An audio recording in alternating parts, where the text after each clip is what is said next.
Welcome, today in front of me Samsung Galaxy F23, and I'll show you how to enable or disable silent mode on this device.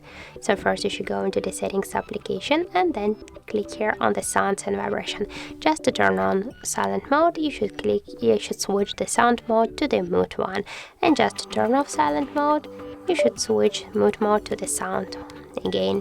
And also we got the second way. Just open the notification panel, and here on the top bar you'll see the sound mode icon. Just to enable the silent mode, you should click twice on the sound mode, and you will enable the silent mode on your device.